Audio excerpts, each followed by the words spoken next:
Hello. Now you say hello. Hello. It's this camera, right? Yeah, it's the one with the red. We're here. We're gonna embark on a 5 or 6 video series? Six Six video series on all the Fractal stuff because it's cool, but I don't really know too much about it. And the one thing about the Fractal boxes, the FM3, FM9, XFX3, and the VP4? VP4, it's a new one. Is that it's massively complicated. And it is. It is so complicated and you can go so deep and go down a rabbit hole and never ever touch a guitar again. That's one of the issues. But I have to say one thing about that. You can go deep. But you don't have to. But you don't have to. So that I don't have to learn everything and spend weeks getting to the point where I can adequately present it, Bernd's already done that work. So he came up with a couple of things we can focus on for each of the models, which is what we're going to do.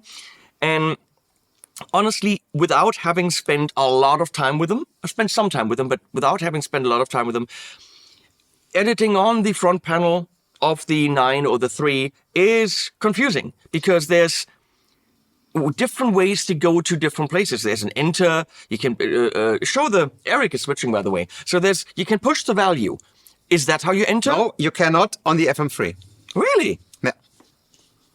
Okay, so that's one of the differences. Okay. It has been on the XFX3 and the FM9. Yes, and it's not on the FM3. Okay, that's important to know. That doesn't really matter. The thing is, to operate the device, you have to watch some videos on the device.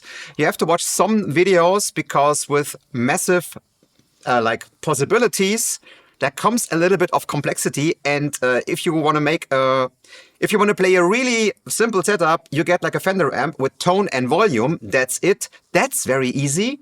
But the possibilities are, They're there. But the thing is, in terms of the user interface, if we look at it again, it can be confusing because page left, right, obviously does a thing. I think that's up here. Yeah. But then you've got nav buttons and they do a different kind of navigation. Yeah. And you can hit edit, but you can also hit enter, but you can also hit one of these buttons. And knowing what to push when you want to do a certain thing, there isn't one way to enter something. There are different ways to enter things. There are some different ways to enter, and we will come about that if we edit the presets. But my point is, it's not immediately logical. It's not immediately intuitive because you will grab the wrong things at certain times. You're like, I want to get in. Okay, edit. No. To get to there, I have to push this thing. To get to there. It is a learning curve. Yeah, there is a learning curve, but it's well worth it because then you can do everything you want. For example, with the foot switches. There's no single device on the planet, maybe some MIDI controllers that are specialized, that can do with 3 switches what this device can do with 3 switches. But it's not, the downside is it's not as easy. Like if you say, those switches always do that. Obviously, I'm going to say this because I'm not, the crazy Fractal fanboy who will say everything is great. And I know those people are very biased and very fanboy-y. No, but the people on the forums and the Facebook groups are crazy. Like you can't say anything against Fractal. Yes. And it is a very, very good machine. The hardware is amazing, and I don't think there is comparable hardware on the market, honestly. No, there's not. However, this would all be so much easier with a touchscreen. So if next generation Fractal stuff doesn't have a touchscreen, I'm out. If they're not going to go and incorporate that in the next generation of hardware, then they've missed the bus. Actually, I think they should, but also to make a touchscreen really work, you have to overhaul the complete user interface. Yeah. And that's like a really big thing. Yeah. Because, they started with the Fractal Audio Standard. Fractal Audio Standard. And there were not so many possibilities. So this user interface was still a little bit like this. They did the knobs and everything. But it was easy to dial in because there were not so many possibilities. But then they have to start over. Yeah, people demanded this, and Cliff, the developer, put everything in there. In other companies, you say, I want this, and they just don't do anything, so it stays easy. He put anything in there. But the competition has touchscreens. Yes. And without a manual, you put a quad cortex on the table, you know what you do. It is very right. it is very intuitive. Yeah. But when it comes to the hardware, this is solid. This is just it is built like a tank. I do like the displays. You can change the brightness of everything. But if we look in the back, this one is comparable to some other floor modelers. However, when we get to the FM9 in the XFX in the rack, nothing beats it. Yeah, that's In bonkers. phones, XLR out, of course, because it's a professional thing with ground lift. But we have a secondary in stereo, which you can use as a FX return, but you can use it for other things as well. You can route it any way you want. I use it for my in-ear because I get the signal from the mixer in here, and I can do it here with some knob, and I can say how much I want from the mixer in my in-ear. And then you're going out of the phones out? No, I go, the phones out is my backup, actually, if the wireless fails. So how do you have the in-ear connected? With the secondary With the out? XLR, with the first out, because that's the same as the phones out. Phones out is always the number one output, so that has to be that. And the secondary out goes to the mixer, but I don't get guitar from the mixer. I only get the other stuff from the mixer. I get guitar myself, how loud as I want it mixing it together. from the device without latency of a digital mixer. So out 2 is TRS then, it's balanced. Yeah, it's balanced. You can and then do it as balanced. Then we got, what else do we have? We have the fast link, which is for an additional foot switch if you wanted that. All the USBs you possibly want, MIDI in and out, and SPDIF, which is really cool that it's professional, but I don't think too many people are now still using SPDIF. No. But most people don't know that you can just buy a cable SPDIF to IS-EBU converter and you can use it as air. But that's very I would actually, niche. I would prefer to have the SPDIF optical, but you can also buy a converter for that. Me too, actually. And I don't know why all those devices, no device has optical out. I mean, most devices don't have digital out. AUX has its optical out. Yeah. And that's how I use it. But you can just buy a converter and you're good. Yeah, that's like this. So let's look at some basic editing without the editor, which we're going to employ in the other videos. But right now, just basic editing. Let's just hear some sounds first and then edit them, okay? Bass guy. I don't have a bass. This is a guitar. That's a Fender Bassman model. Ah, yeah. And you play that with a guitar? You played it with a guitar. The stuff that I learn. Wow. And those are scenes right there, right? Those are scenes, and you can just put the whole device on the screen, please.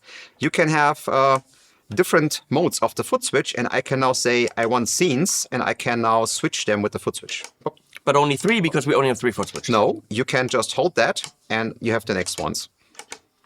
And then you can just hold that, and you have the last 2, and the tuner on the last one. And that is exactly what I'm talking about when it comes to the user interface of this thing, because you don't know this. You know it because if you hit the switch, it tells you very shortly here what it does when you hold it. You see?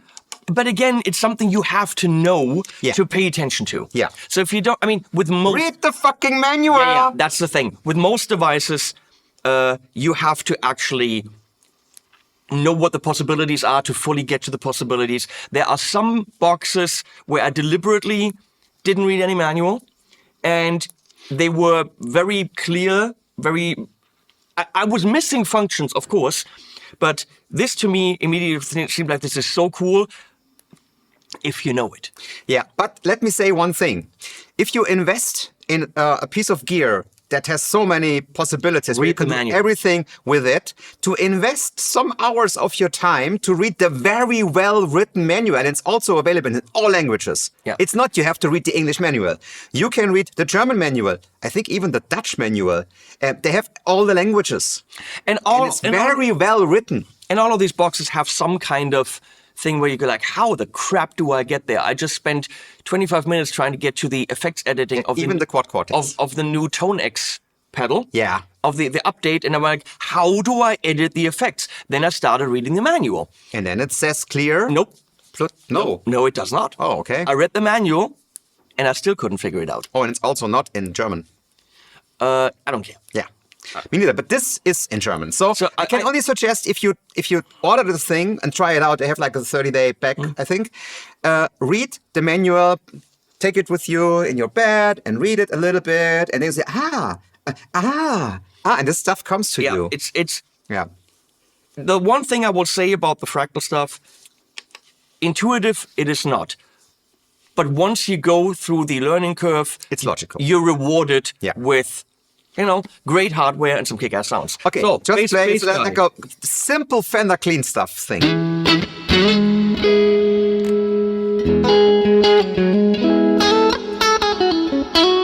This note wasn't there, but that was me. So this is cranked bright, and we have kind of cranked bright.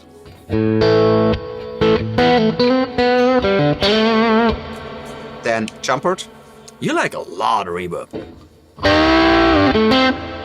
Yeah, okay. That is then, way too much reverb. then let's go directly into editing. Yeah, kill that reverb. So, and you have two possibilities if you want to go to the reverb.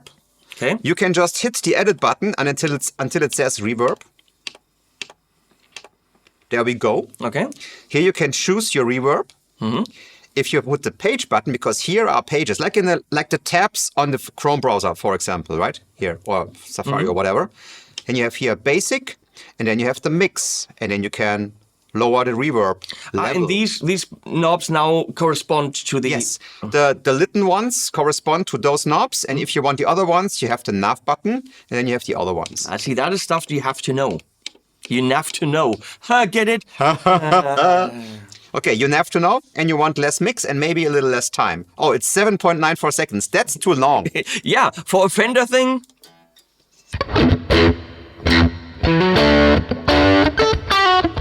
That's more than enough.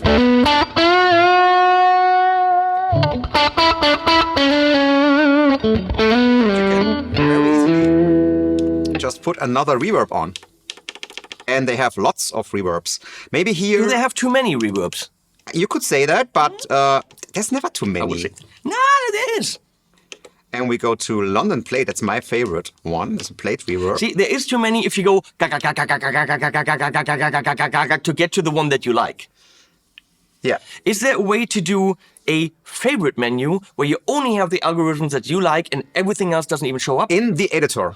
Okay, but that doesn't then show up on the... No, it doesn't. Because this is where you would need it.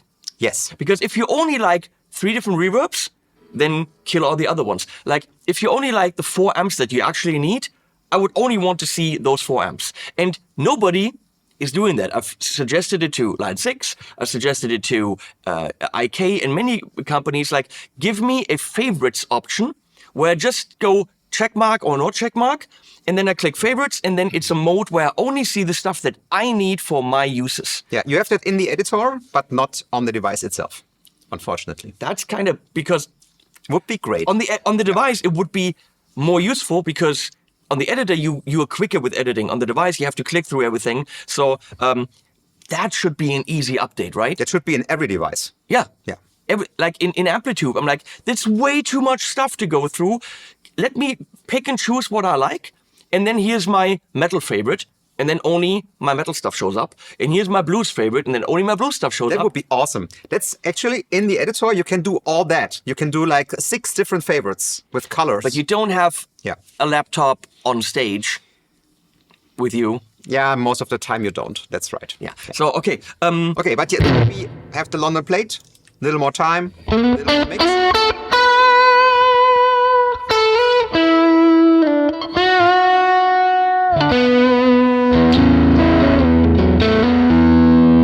Yeah, you see, now you have your reverb, and also it's alphabetically sorted, so you find it. If you know it, you're looking for a London Plate, you know how to find it. Okay, let's go back. By the way, before I forget, big hands up and big applause for this fucking thing, because how good does that guitar sound?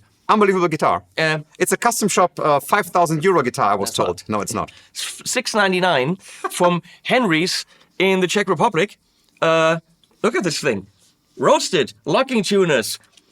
You know, it's cheap aging, yeah, but it's got some aging, very vintagey kind of feel to the output and everything. But I mean, $6.99 and playability and sounds, you're gonna hear more of it. Yeah, it's like a 1,500 euro Fender. At least. Yeah. It's a steal. Review coming. Okay. Let's not stay too long on one amp because we have a lot of amps. Still a lot of What's with you and the reverb? It's not me. It's a sound. Let's go to some other sound. No, we go out. We go to no. This was the right one. You see what I mean? I see what you mean. Yeah, let's go to the Friedman HPE. So we're doing this then. Yeah. Yeah, that's missing massive amounts of treble. That's really easy to do. Just hit it until it says amp. And then 17 times! No, you can do it another way. I showed the next preset. I showed you another way, which is like quicker to reach. Okay. It sounds really good. It's just that stuff where I go like, okay. You go. You want a treble?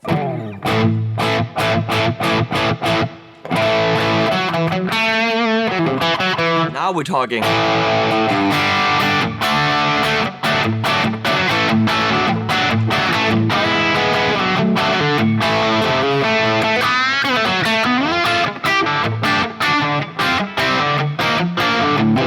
Imagine some kind of Eddie riff.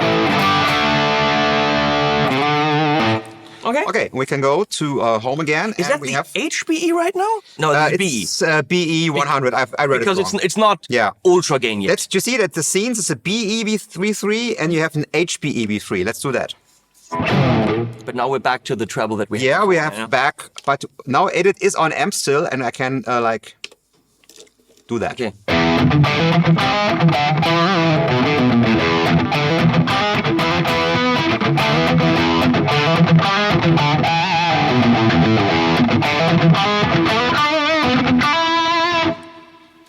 That's nice. That's what I imagine a BE to be. Okay, now I show you the other way. To BE to be. So if you hit the edit button, you go through all the blocks that are in there, and you can easily like see reverb on whatever, and you don't have to deal with the so-called layout, which gets complexity a little up. Okay. I have to say. Okay, you hit this button. So those are also buttons and like encoders, right? So you hit layout button, and then you see this. This is the signal chain. And if you hit zoom, you see the whole signal chain. Ah, okay. And you see the in meters and the out meters, I think. No. You see the in meters if your guitar is rightly set up and stuff. So, and now you can move with the nav buttons, you can move the cursor to your different slots. And you can easily switch on, for example, this phaser. So how do you Bypass. channel A? But Let's talk about those channel How do I know things. that does that? Because it says bypass. Channel A is the encoder. That's the encoder. Okay. And the button under the encoder is this row here. So we leave the encoders here with block level and row and column. We leave that alone for now because that's what we're going to show in the editor. I would not do that on the device itself. Okay. Only in emergencies. Okay, and I hit bypass, and you can play with the phaser maybe.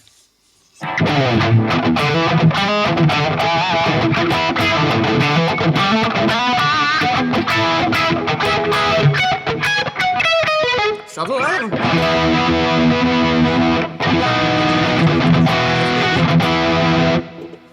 Good. A drive block. As a boost, like a booster. As if I would notice that with that much gain.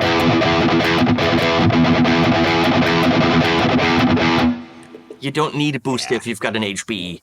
No, you don't need, but you could. Yeah, sure. So, 3 of them, please. Then you can go here and you go to the amp. And if you then hit edit, it's directly on the amp.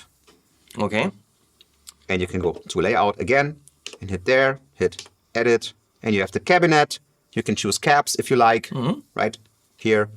Which there are also a lot of caps, I have to say. How many? Many. I think in the FM3 there are 1,000 caps in there, like which are normal IRs, but they now have the new, how is it called? Dynamic ones. Dynacaps, where they built a whole studio for, and they put in real good caps, and they had a robot arm, and the robot arm is moving like, and they shoot an IR for every position. Then they combine that in the Dynacap, and now you can like move your position here. You can move your position here. You can move the mic around and whatever. You can move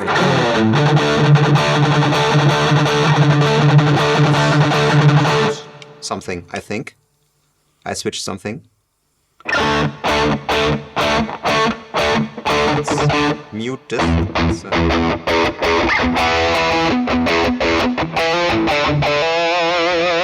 Now we can switch.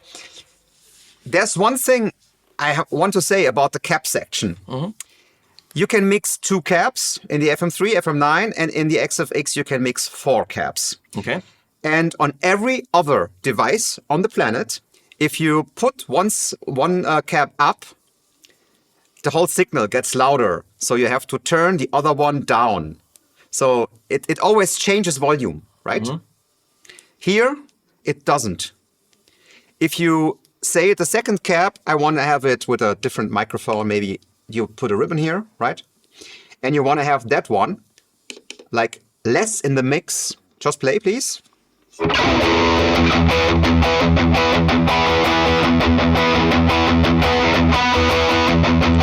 Doesn't change, right? The volume doesn't change. It just changes the mix. Yeah. Play again.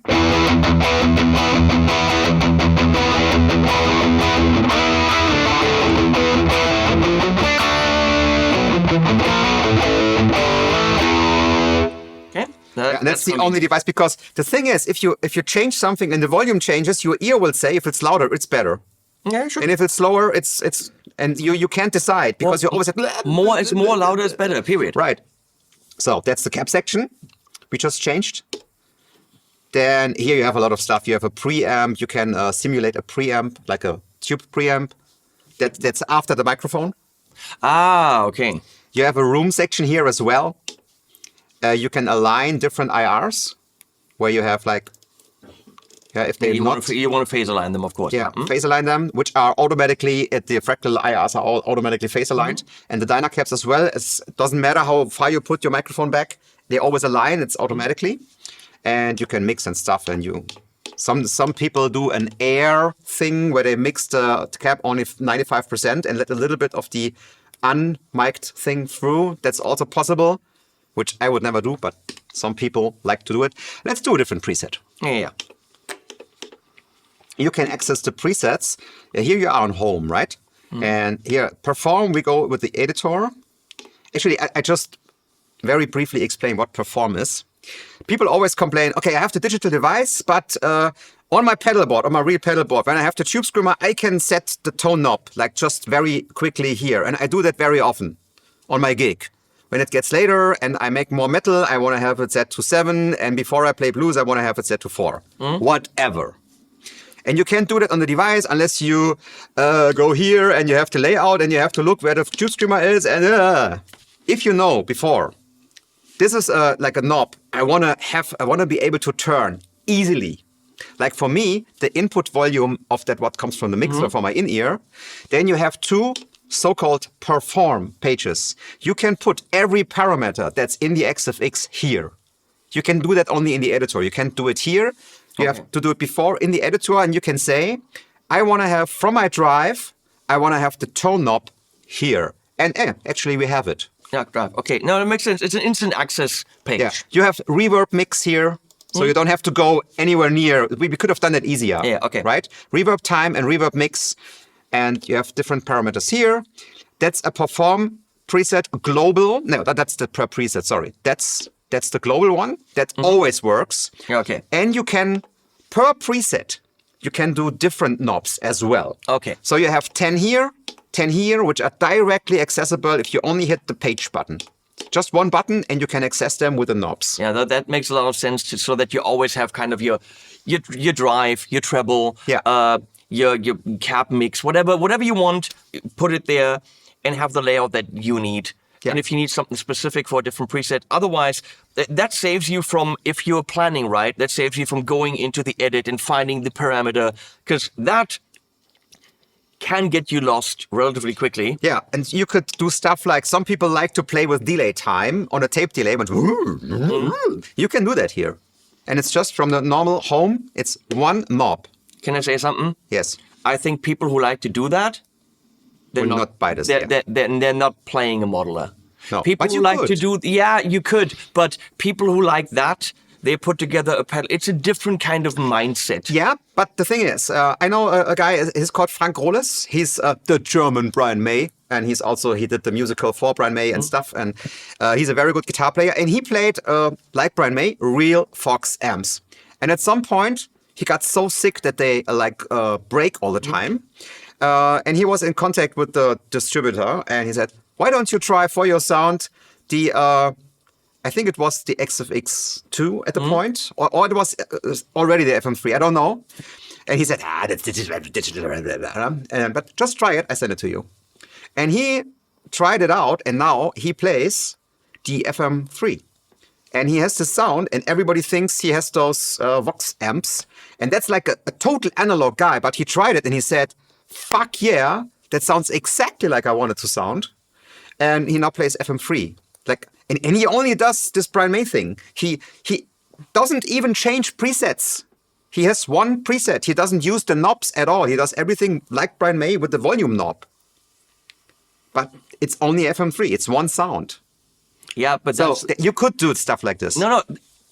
My point wasn't analog versus digital. It was if you're a fiddler and you like the speeding up tape delays. Yeah, you would do then it on a. You wouldn't. Yeah. You would want a box that says tape delay on it, or you want an actual tape delay. And going to a performance page and doing, yes, you can, but if you're bending down on a board to do this stuff, the tactile experience of dealing with real pedals is still something different than changing a parameter on this. Right. Let's do, this should be, when I'm not mistaken, a Dumble style amp.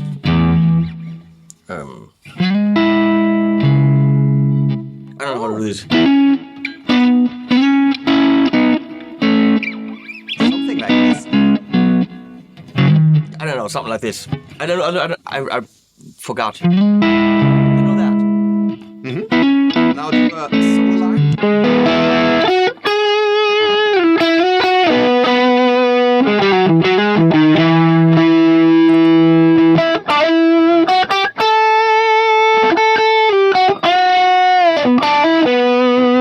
Sounds nice.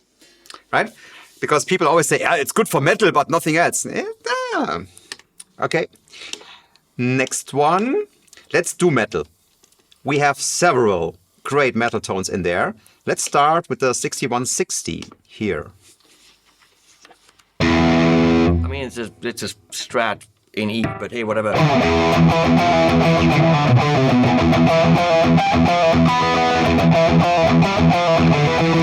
change that. You say it's a Strat in E? Let's make it a Strat in C. Okay. Let me see.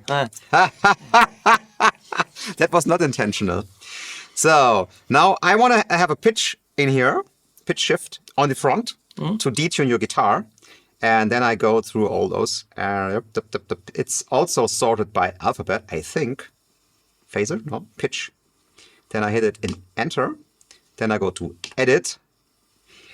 And then I have, there's some in there that's a virtual capo, right? Here we go, boop, virtual capo set. And then I can say shift, that's here. Let's do 4.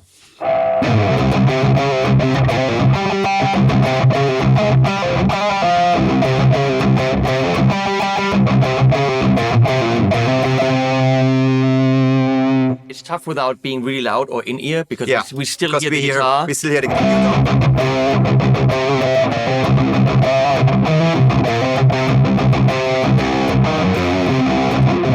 It's pretty great though. Yeah, I can't talk about the sound. I have no idea. Yeah, I don't know how accurate it is and how good that sounds. You could also go Mickey Mouse. That's always fun.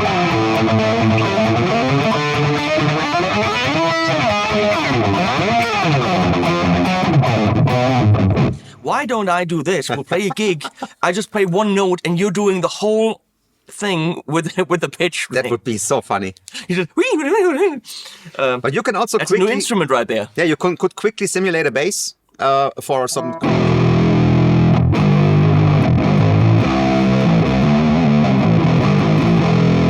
Not bad. Yeah. You could also just pick up a bass. Yeah, you could, but not everybody has so many instruments like you know?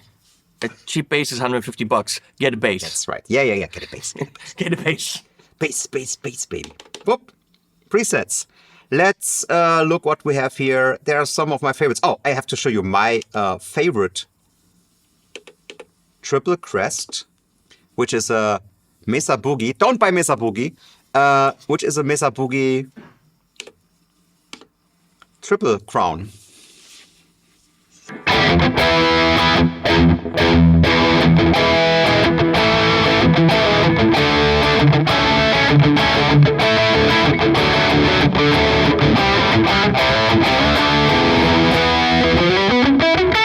And that's nice. Got the brightness.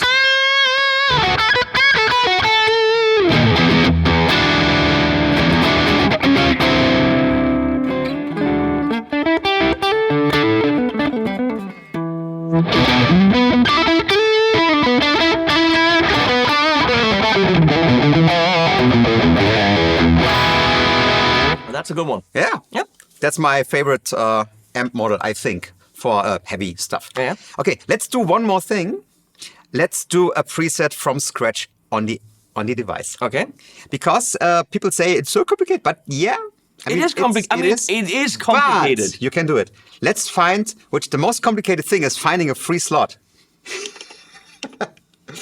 Let's see. No, It has a lot on it. I think. Go back.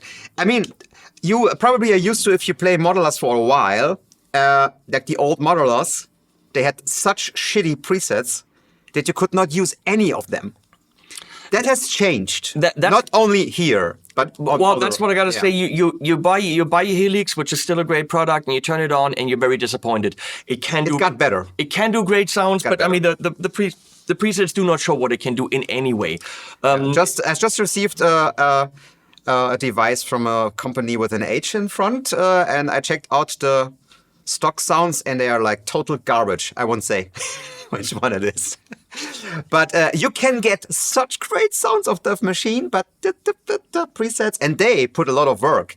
They're not done by one person. They put together a best of. I spent a couple of weeks playing these things, and the presets are extremely good, and there aren't just a few, there are hundreds. Yeah. So and that's what I also got to say. In full fairness to Neural, I put the quad cortex on the table, played preset 1, and didn't move from it for an hour. Yeah, that's right.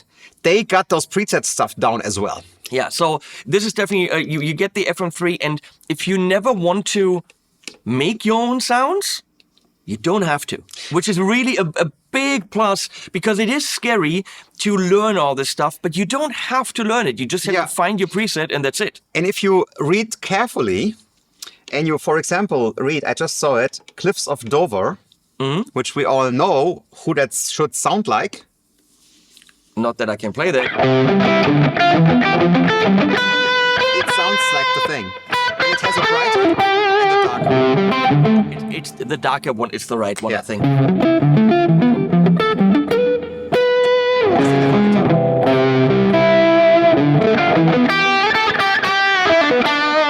Is there any coil tap here? No, it doesn't have that. What for? This is ridiculous. For example, right? And you have all stuff like that, right? There's also like a David Gilmour patch. I just don't know. There's a complete John Petrucci patch with like 8 sounds that totally sound like the record and stuff like that. Okay, but now let's do empty. Enter. Nothing, right? You go to layout, nothing. And this is where most people get off, because other devices, you get a sound. Here, you don't get a sound if you play now. No, play. Yeah, we need an input. Yeah, you know that. People don't know that. And that's a little, I would have probably done, but then you have to kill it if you want to do something else. If you don't want to do like weird stuff, you can do weird stuff. I can show you some weird stuff. But that is similar on Helix, Quad Cortex, and all of them, that you can define the inputs and the outputs when it's a completely empty patch. So, and now you would have to know that you have to turn this knob to get anything in there. So the big knob, right? Okay. You have to turn, and there's in 1.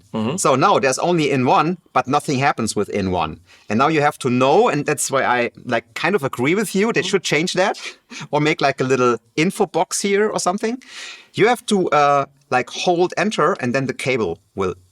Oh, there's no way of knowing that. No, there's no way unless you read the manual. Yeah. And then you can put here out 1, and then you have sound. Don't hit it too hard, because the amp will. Yeah. So now you have. So it's just DI now. Yeah, just DI. Like for bass and stuff. And then you go like in the middle, and you put in your amp. The important stuff is on front, and everything else is alphabetically sorted. Then you go to the cab. And there's one thing I would ask Fractal that you could say on cab, fit to amp. That's what they don't do. Yeah. And also, I think it's actually a little troll because the speaker that's... No, I put the wrong... I wanted to hit edit. I didn't hit edit. I did hit the other one. The speaker that's in there is... how's it called? Yeah, it's called 1.4 pick.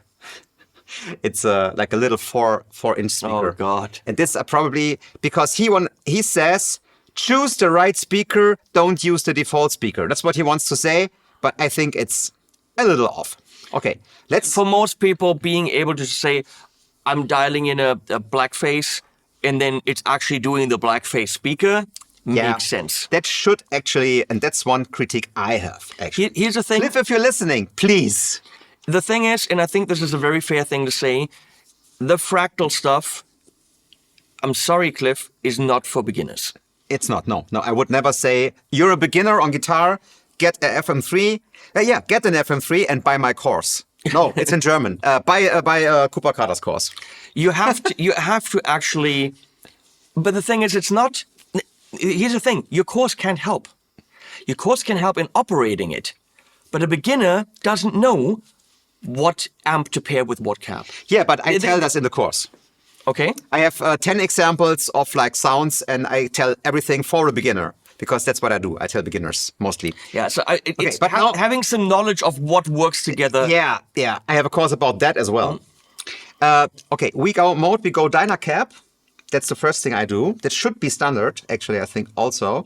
Then we go to cabs, and then we choose a cab here.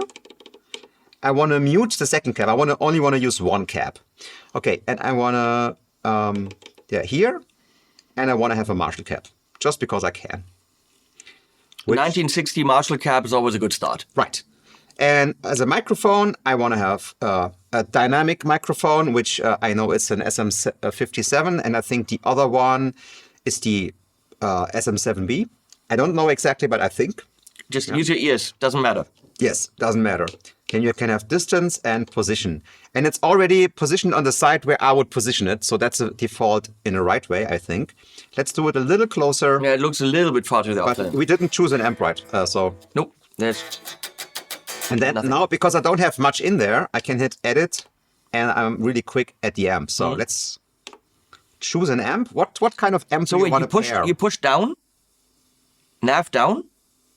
Did I? No, I put page. Page, okay. Because we were on the tone. Okay. And we have to go to the type. Okay. It says there, right? So, which amp want to play? Like a Plexi? Sure. Let's do a Plexi 2204. This is like a modded Plexi thing. Enter. And it's in there. Now you can play the Plexi with a Marshall box. I would probably now go sharp 9. and put the microphone a little more to the side because I thought it was a little bit too bright.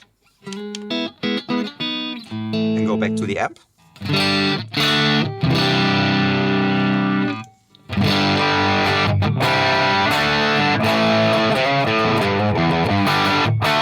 And you're good. Then it instantly sounds good because on other devices you have to twitch, and now it's like the amp, and the controls are always like the amp on the tone page.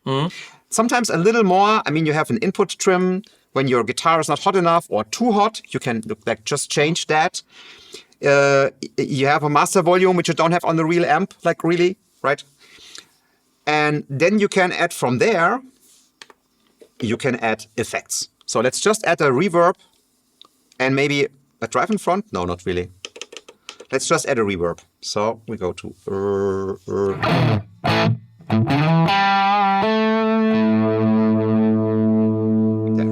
reverb, enter, edit. Do you want what kind of reverb do you like? A simple spring. Simple spring. They have actually on the new updates, they have like much better string reverbs now. That's not on there right now. We didn't update it. And a lot less. Just need a little bit of ambience, so no more than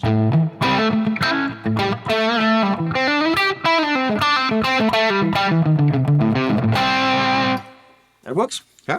And then you have a sound, and you can like use the volume knob, because that's the thing that on Fractal devices it works with just using the volume knob. Like on the amp.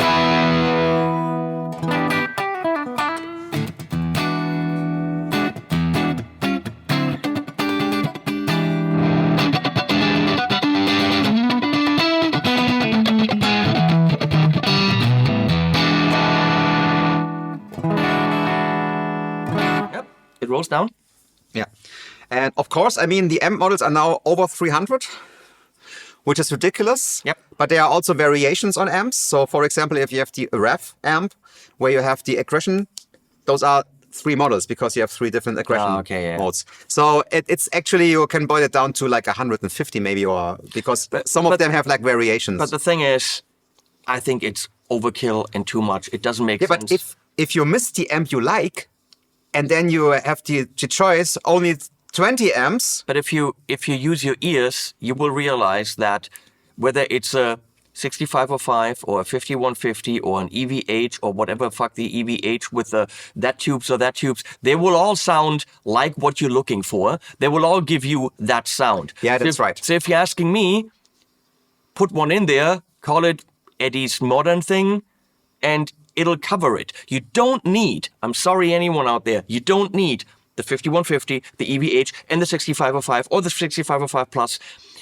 All those nuanced differences, which likely are there, are musically rather irrelevant to get to the point. But people ask about them. Oh, yeah, people are nuts. And people want them. People want to collect amps. They don't want to make music. Yeah. And there's one very good advice. If you want to get this thing, there is enormous resources online. Yeah, a lot. There's a wiki which has all the amp models with pictures and the recommended cab, and you can see exactly what they modeled. And also like articles, video links, everything. So if you want to get the Jimi Hendrix sound, they tell you how to get the Jimi Hendrix sound out of your Fractal unit. There's even now the new update on the XFX beta. I think they did the David Gilmour update, where you now have your color sound boost and all the shit that you need for a David Gilmour sound. That's because people ask Cliff, please do that. And Cliff then does. I mean, the longest he took was for the ref amps. People were bitching about the ref amps, and he said, you don't need the ref amps because they sound like E. Yeah, they said what you said, right? But now that's actually the one thing where I would slightly disagree, because the purple channel on the ref is unique in the mid. Yeah. It is different, but the red channel on the ref, you can play a Soldano, you can play a 50, something with a lots of saturation. The purple channel is a bit different. Does one need, like, the 120 is a killer amp, and the green channel is amazing, but it's a JTM-ish kind of amp. Yeah. And dial in a JTM. Yeah. It's and then funny story is Cliff didn't want to do the ref amp, but then Ref sent him one. so it took like half a year or so, or a year, I think, and then he did it. But he did it so good that I don't switch on to ref amp anymore. So it really sounds like the thing. Yeah, it's much more convenient to just do this instead of do this in my studio. Oh yeah, it's a super convenient difference. Yeah, and you know what? I'm sorry to say, but you're not gonna get the Gilmour sound. Yeah, I'm sorry to say. Put the color sound boost in there. It's still a digital machine on the floor. David Gilmour gets a sound by standing in front of an amp, pushing analog stuff, and it comes out and it feeds his guitar. And that is part of the sound. Also, he's David Gilmour. It can say Gilmour all day long. It's an approximation of Gilmour. It is not the sound. It is not. Digital will always be an approximation, because it's not the real thing, but it can get you so close that you play in a Pink Floyd cover band. You're there. No one would notice. Yeah, for the cover band, for the convenience, it's all there. For the feeling of being in front of an amp, it can never give you this. Doesn't matter how loud you make this with an FRFR, it's not that. But that's like 90% the problem of the FRFR. But if we get into that discussion right now, we should talk about that in a different video. Because look, you can play it with a real guitar cabinet. You can switch off the cab, and you can use the the Seymour Duncan Power Stage everybody uses. It's not good. Not good. It's not good. But I wanted to say the Fractal Power Station Go into as this. a power amp. Go into this tube power amp, turn the cab off, go into a real guitar cab, then we're there. That's what I wanted to say. It's not the digital stuff. No, it's how you make it loud. It's how you make it loud. Thank you. And it's making it loud, which is the trick. Because you should have seen Justin Hombach in my studio playing through a real amp or using the Lion into a tube power amp. He started experiencing notes. He started bending notes. He started feeling note development while the note rings instead of shredding the fuck out of the notes. Because he's never played loud in a room with an amp. And there is a difference. There's a massive difference. That's what I noticed. I did 2 concerts for the release of my new CD, which is called Pain of Discipline, by the way. And Pain of Discipline. Write it down. Check it out. Spotify, Apple Music, whatever. What's Spotify? No, Apple Music. Apple Music or all the other ones. It's everywhere. It's on Amazon and YouTube Music and everywhere. Okay, and I did 2 gigs. One practice gig, which not many people knew about, and one big gig where he went also. And I did totally in-ear. But when I played, notes didn't like ring out because we did not have anything on the stage that gave me the guitar from behind or whatever, right? And before I always played with a PA box thing, FRFR, which gives you some of it. Not good, but gives you some of it. But then I said, no, I won't do this on the big gig. I took my little Thomas Blug cab. I have the little one, the micro cab. And I wanted to use that with the Seymour Duncan Power Stage because I didn't want to bring the Seymour Duncan, the Fractal. I was too lazy. I said, just for having a little oomph, because I did play in-ear. But you don't get the but oomph. I wanted to have... But then they had a 4x12 Marshall box standing there, and I had lots more oomph. But now, thinking, I would have probably taken the Fractal, because I have it, but I just had to move The all the Seymour amps Duncan and makes stuff. it loud, but it doesn't give you the three-dimensionality and the dynamics of tubes. So the digital that stuff good. can get there if it's amplified with tubes. At which point, to be fully honest, the whole convenience is down the drain. Not really. Because if you program your sounds for one cabinet, you have all the convenience of doing presets, of doing all the different effects, of having the different amps available. It's less convenient if you're still taking a cab and a tube power amp than throwing this on the floor. Heavier. This is a great professional solution for putting this in your backpack, going to a gig, playing the gig. Yeah, and I did that. It is not rock and roll, because at the gig, playing a big-ass tube amp through a cab is rock and roll, okay? Yeah, but playing this to a tube power amp and like many people doing it, right, is rock and roll still. It'll do the job. How much is that thing? It's $13.99 in euro.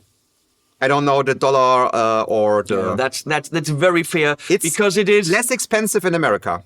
I do consider this the more professional modeler compared to the others. I have to say, I really like what Neural has done with the quad cortex. I have heard that they do fail. And obviously... I know 3 people where it did fail. That's a bit scary. And you see people with fractal stuff left and right for reasons. But once we get to the bigger ones, you see why, because the ins and outs, nobody does that. And one thing I wanted to say about the ins and outs, what you can do with this thing, and I don't know if all the other ones can do it, I go to the PA, right? But I also can split the signal before the cab and go out to my Fractal power station and use the... So I have all the convenience of going directly into the PA, and they just have to put it up and not change anything, and have my real guitar cab on stage. And with the bigger ones, you can do more. Well, I think you can do that with maybe Helix or quad cortex as well. You can do it with a Helix. It's very, on the small Helix, it's not that good because you use a block for doing that. You have to use a send, and that it gives you 1 block less then. It's not here. It doesn't matter how many blocks. Well, once we get to the FM9, you see you've got 2 sets of XLR outputs, and nobody else does that, period. Yeah. Okay? Yeah. It simply is just these go further when it comes to professional use, big stages, going to front of house, going to in-ear, going to whatever, Right. going to a recorder at the same time with the eye signals. These go further when it comes to the real pro stuff, which is also why I But said this also has like two complete inputs, right? You can do stuff with this that the small ones from the others have just one output. This Yeah. one has two full. You can also einschleifen, insert. You can insert your favorite pedal or Yeah, but another. the others do that too. You could. Yeah, you can. You can Yeah. do it in stereo here. it's definitely, that was my first reaction. It's like, okay, now I get why people play these. That was my reaction. We got to stop this, do the next Yeah, one. do the next one. If you're interested in all that, watch the videos. These will get complicated, but that maybe it convinces you to go the Fractal route. If there are many, many reasons to play something like that. There are some reasons to not play something like that, fully honest. But when it comes to models, we know why they are where they are, and they're not going to go away anytime soon. Put links below to G66 and the Americans. And what do we say at the end? You don't know. Animals at the end. Oh, you know. Okay.